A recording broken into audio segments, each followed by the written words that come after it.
कि जो मशरिक़ वुस्ता में जंगी सूरत हाल है, दोस्त ममालिक से मुतल्लिक हुकूमत की पॉलिसी है क्या, और इस मामले पर जो एक वार्निंग जारी की है, जिस तरह से जिक्र किया मैंने इंट्रो में, आपके ख्याल में हुकूमत को ये वार्निंग जारी करने की ज़रूरत क्यों पड़ी आमिर साहब?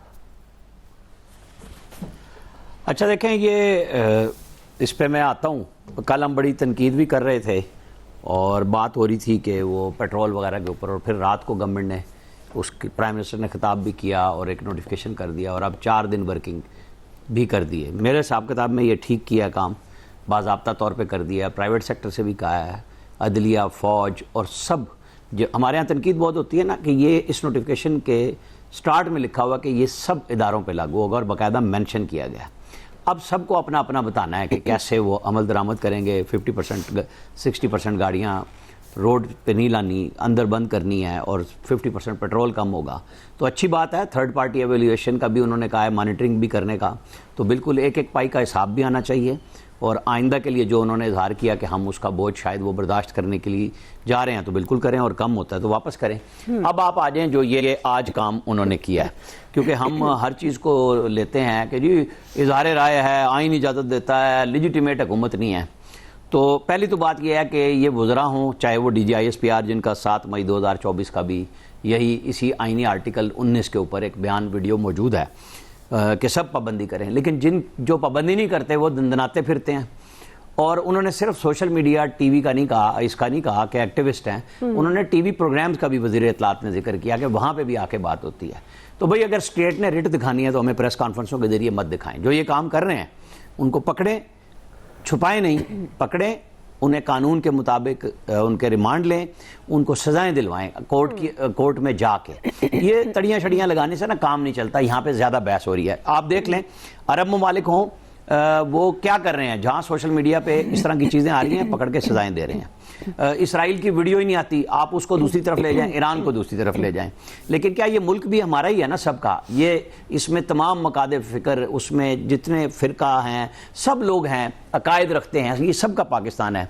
क्या ये पाकिस्तान हमारे उन अकायद से ऊपर चला जाएगा कि हम उसके लिए लड़ाई लड़ते फिरें? और पूरी सोशल मीडिया पे एक लड़ाई चल रही है। मेरे ख्याल में तो ये चीज़ समझी गई, देखी गई कि एक दफ़ा लोगों को वार्निंग दे दी जाए, बता दिया जाए कि भाई इस किस्म के काम ना करें। बाकायदा मनाजरे की सूरत में काम हो रहा है इस वक्त ये सोशल मीडिया के ऊपर, और वही फिर मुख्तलिफ अंदाज में हमारे टेलीविज़न चैनल्स पे भी बहस होती है। आप करें, तामीरी बहस करें, पाकिस्तान की फ़ॉरेन पॉलिसी पे बात करें कि आपको ये लग रहा है कि हम नहीं खड़े, तो क्या इससे अच्छा कोई नहीं है कि हम ईरान के साथ भी ठीक खड़े हैं। अभी प्राइम मिनिस्टर ने शहादत के ऊपर उनके बेटे और नए रहबर मुज्तबा खामनाई को मुबारकबाद का पैगाम भी भेजा, शहादत का भी भेजा, उनकी खैरियत और सलामती का भी किया। तो पाकिस्तान रियाज के साथ भी खड़ा है, पाकिस्तान दोहा के साथ भी खड़ा है, पाकिस्तान अबूजैबी के साथ भी खड़ा है।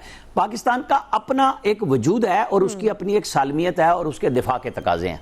क्या 6 से 10 मई पिछले साल कोई ईरान में मुजाहरा पाकिस्तान के हक में हुआ था? नहीं हुआ था, ये उनकी मर्जी। क्या ईरानी वजीर खारजा ने उस दौरान इन 6 से 10 मई में इंडिया नहीं गए? क्या वो वहाँ मुआहदे नहीं साइन करके आए? गए तो वजीर खारजा, जो वजीर मुमलिकत बराए उमूर खारजा हैं सऊदी अरब के, वो इंडिया भी गए, पाकिस्तान भी गए, लेकिन मुआहदे तो ईरान के हुए थे। हमें उससे भी कोई मसला नहीं है, क्योंकि दो मुल्क अपने अपने मर्जी के मुताबिक किसी के साथ भी बहस कर सकते हैं, मुआहदे कर सकते हैं, इन्वेस्टमेंट कर सकते हैं।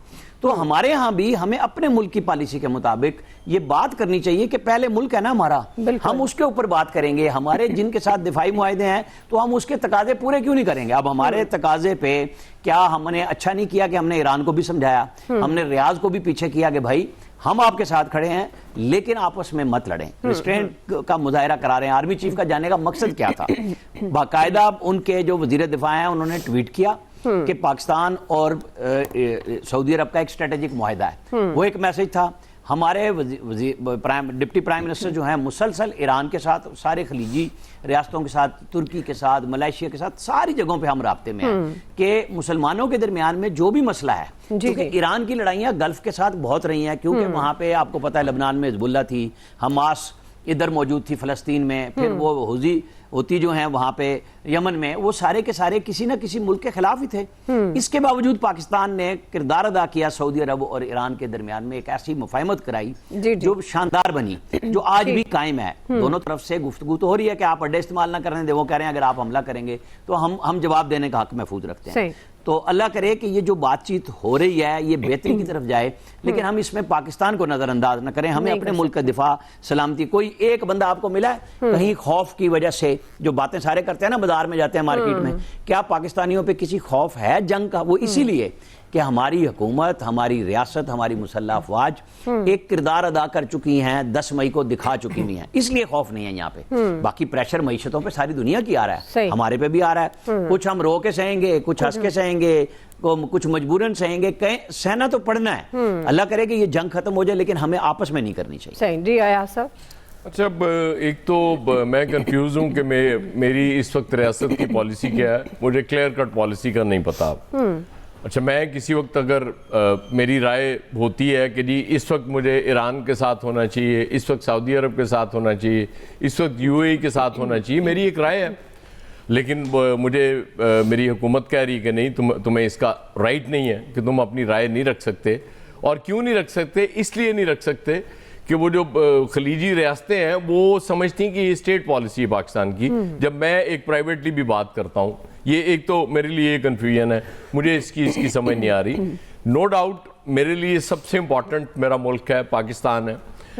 मैं अगर कोई बात करूँगा, अगर किसी दुख से करूँगा, किसी उससे करूँगा, कर्ब से करूँगा, तो वो भी अपने मुल्क के लिए करूँगा। हाँ, जिन लोगों का एजेंडा है बिल्कुल ठीक है, वो होता है लोगों का एजेंडा, उन्होंने व्यूज़ भी लेने होते हैं, और भी मसाइल हैं लोगों के। फिर कुछ चीज़ें ज़ाहिर है सबको पता है, कुछ की डोरें कहीं से हिलाई जा रही होती हैं, वो भी बात कर रहे होते हैं। और हर दौर में इसी तरह होता है कि जी आज़ादी इज़हार राय जो है वो नहीं पसंद आती किसी भी हुक्मरान को। वो कहते हैं कि नहीं, मतलब हमारे हक में तो आप बात करें, वेलकम, लेकिन हमारे खिलाफ जब मतलब आज वो ये बात कर रहे थे कि जी आप मुल्क के अंदर की सियासत पे जितनी मर्जी तनकीद करें। हमने मुल्क की अंदर की सियासत पे तनकीद करने वाले लोगों को पकड़े जाते नहीं देखा, यहाँ उन पे मुकदमे नहीं बने, उन पे पीका एक्ट नहीं लगा।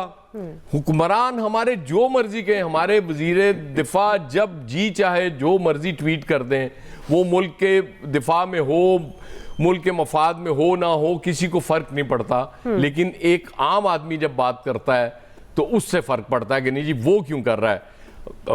मुझे ये भी कंफ्यूजन है कि मेरे वजीर दिफा की बात को शायद वो रियासत की बात नहीं समझा जाता, लेकिन मेरी बात को रियासत की बात मुखलिजी ममालिक समझ लेते हैं। ये भी मुझे हैरत होती है, मतलब इतने ज़्यादा अजीबो गरीब बयानात कुछ वजीर दे देते हैं, अचानक दे देते हैं, उनको कोई पूछने वाला नहीं है। भाई उनको भी तो को पकड़े ना, उनमें से भी किसी को कभी गिरफ्तार करें, फिर आप आए मुझे भी पकड़ लें मैं अगर कोई गलत बात कर रहा हूँ। नो डाउट पाकिस्तान इस वक्त बड़ी एहतियात से, क्योंकि सबसे ज्यादा मसला भी इस जंग में हमारे लिए था, हम बहुत बुरी तरह फंस गए थे और जाहिर है उससे निकलना कोई आसान काम नहीं था। आप देखें ना वो यूएस सेनेटर वो लिंडसे ग्राहम, वो कभी सऊदी अरब को धमकी दे रहे हैं कि भाई तुम क्यों नहीं इस जंग में शरीक हो रहे, कभी वो यूएई से शिकवा कर रहे हैं। अब अरबों को भी तो समझ आ गई ना कि वो जो दिफाई सिस्टम लगाया हुआ था अमेरिका ने, मतलब पैसे आप दे रहे थे, सरजमीन अपनी दे रहे थे, हर चीज आपकी थी और उसकी हिफाजत आपकी हो नहीं सकी। तो मतलब मैं तो इसको वाकई न्यू वर्ल्ड ऑर्डर देख रहा हूं इसके बाद, इस जंग के बाद, क्योंकि ट्रंप साहब भी मुझे इसमें से वो निकलते हुए नजर आ रहे हैं। उन्होंने अचानक वहां चूंकि डिबेट हो रही है, ये बड़ी रिपब्लिकन्स को समझ आ रही है कि हम तो तबाह बर्बाद होने जा रहे हैं, तो वो ये डिबेट कर रहे हैं कि भाई आप हाई ग्राउंड्स पे अनाउंस करो कि जी हमने अपने वो गोल्स अचीव कर लिए इस जंग से, अब हम निकल रहे हैं।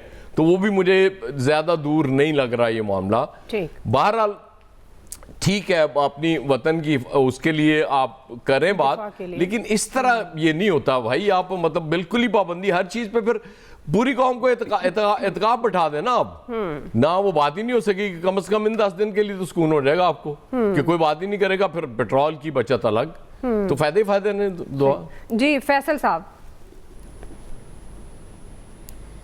जो दुआ आपने सवाल पूछा है ना, इस सवाल के तहत तुम्हें खदशा है कि सबसे पहले आपके खिलाफ ही कहीं मुकदमा दर्ज ना हो जाए, पहली गिरफ्तारी आप ही की ना हो जाए। मुझे बचा लीजिएगा प्लीज। पूछ के ना उकसा रही है लोगों को, उकसा रही है लोगों को खारजा पॉलिसी